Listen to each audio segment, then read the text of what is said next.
Hi everyone, I thought it would be interesting to split my prologue into two halves. First half being miniatures and the second half being plastic model kits.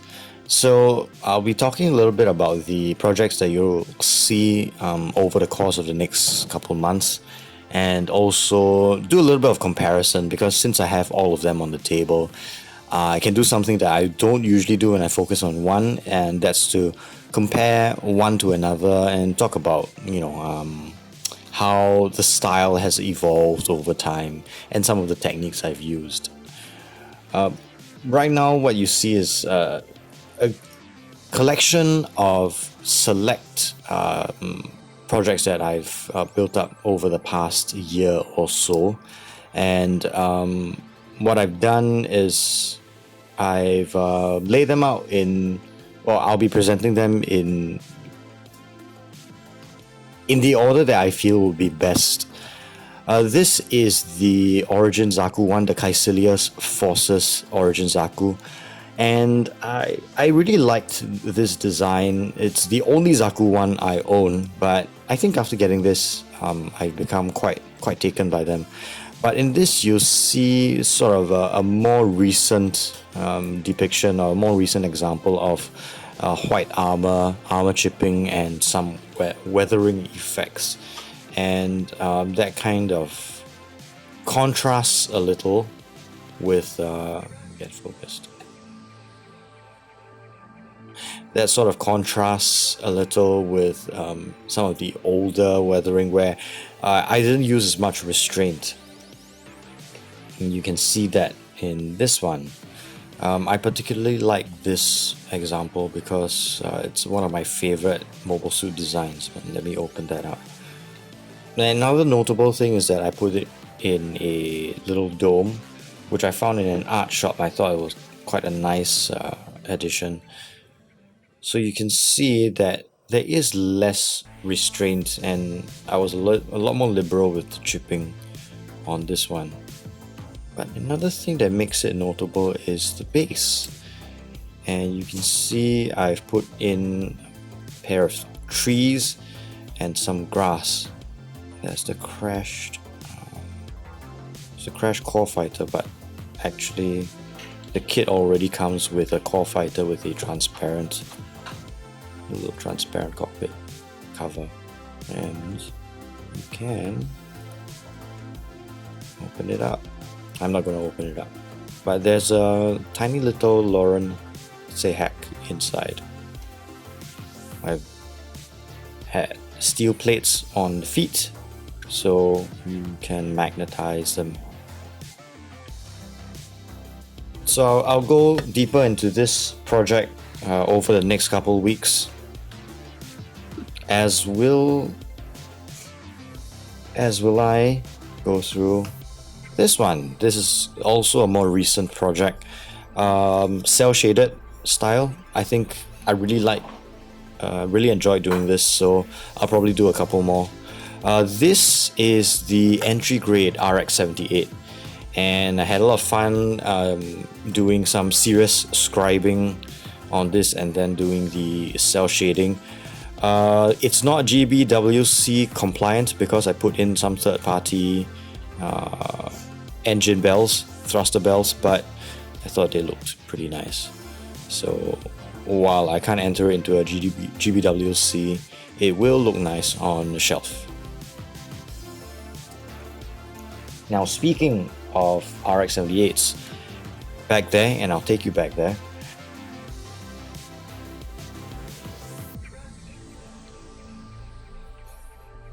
So speaking of RX-78s, you'll see a rollout colors. I love the yellow color of the RX-78 rollout version. So I did a master grade RX-78 Vercar in those colors. The brown stripes were masked and airbrushed in, and the rest of the decals were the dry rub transfers that you get in the original RX-78 Vercar. It's put into the MS cage, but I painted the MS cage to give it a little bit more dimension. Other than that, it's not too elaborate or different from the original. You can see that I've done a little bit of scribing in this one, and it differs greatly from the latest project where scribing was done. I wouldn't say I'm incredibly adept at scribing panel lines yet, so I won't be using that for any professional work. I will be working on some scribing for myself first. Let me turn the lights back on. Now, that being said, here's an earlier attempt at building in LEDs. And where are the LEDs, you may ask? There it is. So I did the classic muzzle flash project, and I'll be talking about this one soon too. The backpack is actually a battery pack, and I'll show how I did that. I'll show you how I did that and install the switch as well. But the Ground Gundam is one of my favorite designs. I enjoyed the 8th MS Team anime very much, and I wanted to sort of pay homage to that. With this project, however, there is no SD version of the Easy 8 Gundam, and I really liked it. So in light of that, I'm also, as a follow-up to this project, I'm also building the Easy 8. That's customized. This is the 1990s, I believe, SD version of the Easy 8. So I've taken the head and I've taken the front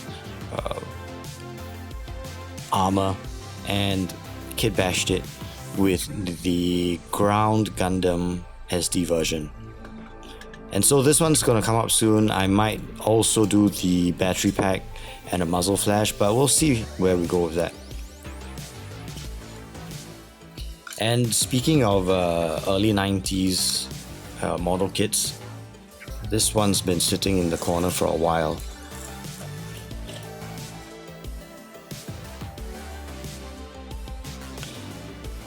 So here is a kit from the early 2000s or late 90s.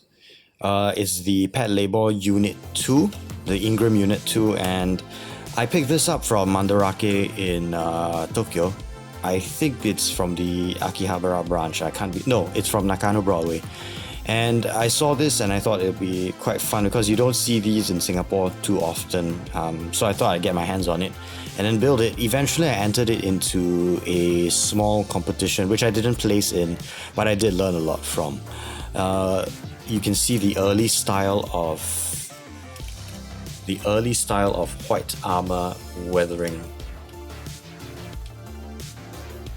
So that's an earlier style, a lot more messy, more grimdark. You can see the obvious influences from Warhammer 40k. But what's fun about this is that. So I installed lights, and this one was an interesting project. I actually installed a string of Christmas lights inside. I actually installed a string of Christmas lights inside, just cold white Christmas lights in the headlamps, the indicator lamps, as well as the eye camera. So I thought that was pretty fun. You still maintain a little bit of posability, but what really does limit the posability is the built-in flashing police lights. So this is actually part of the kit. The lights run out from the backpack, the wires run out from the backpack into the shoulders, and the proprietary lights actually quite limit the mobility. However, you don't really do much with this. It is a display piece, so that's the way it stands. In the corners, I actually put mounts for spotlights as well. These are compatible with the spotlight system that I use, and I'll show that when I go into detail on this project, which is actually quite a fun undertaking.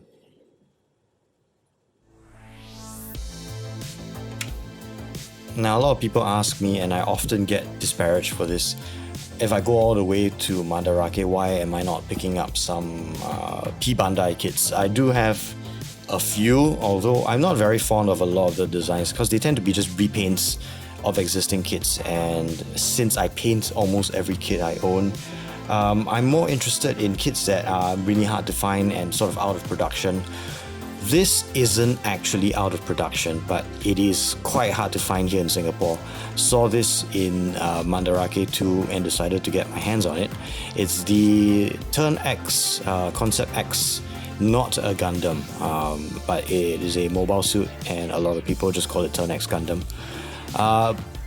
Classic colors, but I've repainted it in a cool gunmetal, as you can see. And what I've noticed in hindsight is that a lot of the gunmetal parts have different finishes. For example, here you have a very nice sort of stony, grainy type of finish, but in the helmet it's a little smooth.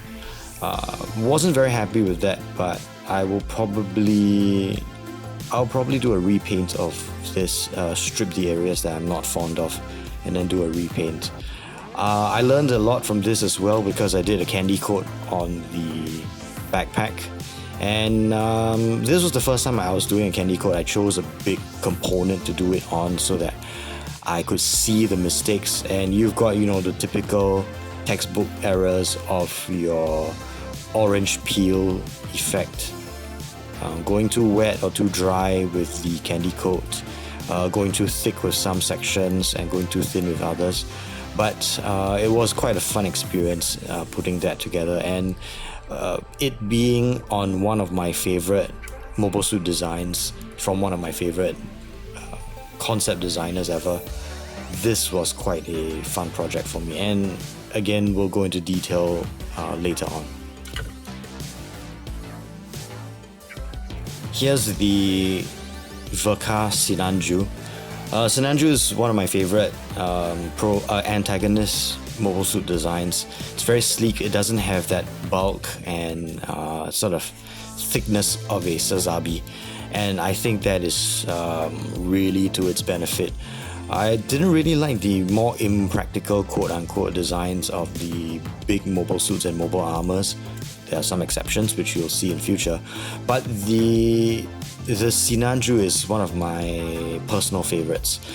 I'll probably get my hands on the Sinanju Stein soon, since I enjoyed this one so much, and it really does a lot in service of the all black, matte black stealth suit design. I wanted to do its counterpart in the same color, but with the Sinanju Stein, the more angular, more in fact stealth fighter-esque silhouette that it has, especially in terms of the rear thrusters and everything. This one was fun because I did your heat and carbon discoloration on the thruster nozzles, and I was able also to do and test out the gold green from E7 paints. This is a very nice sort of green, or a warm green, that I use for the inner frame. And if I actually open up some of these sections, you'll see, I can show you. Now it's fallen apart. Now it's not falling apart because of poor model kit quality. It's actually falling apart because I've loosened a lot of these to benefit my airbrushing of the individual parts, and I've not glued them back on because, being fickle, I may actually come back in and touch up some of the airbrushing parts later. But there you can see sort of the gold green from E7 paints. One of my favorite colors, actually. It looks very, very nice, but it doesn't look very militaristic. And as you can see from a lot of the projects that I have, they tend to be more vanilla and more militaristic. So this was quite a fun departure from there, and I actually think I'll do more of interesting and radical color schemes in future. Now last, but certainly not least of all, not a mecha and not a mobile suit. In fact, not a Plamo, but a fun project nonetheless. You may have seen this in a previous video, but I really didn't document this too well, so I will be creating a new video of this soon.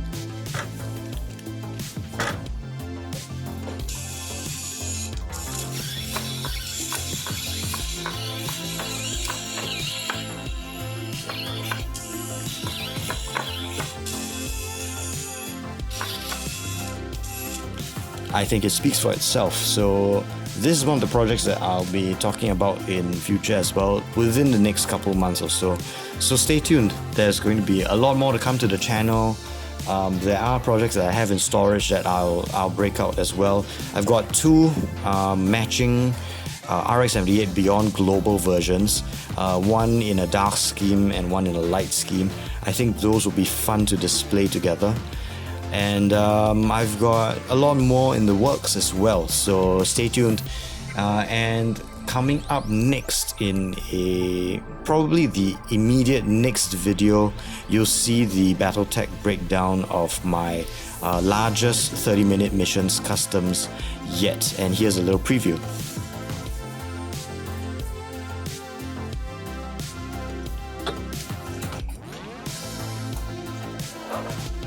As you can see, he's a big boy. Dwarfs even the Gorkanaut. So you stay tuned. This is the next video coming right up. In the meantime, have a look at my description below. I do have a Patreon now, as well as a website where you can download STL files to print at home. My jet bike conversion kit is on pre-sale again until the 10th of August, and then the shipping starts on the 15th of August after I've printed out all the orders. So have a look at that, especially if you like Warhammer 40k and want to convert your vanilla jet bikes with wheels, your vanilla Primaris bikes with wheels into jet bikes. Thanks for your time and enjoy the rest of the videos. Take care. Bye-bye.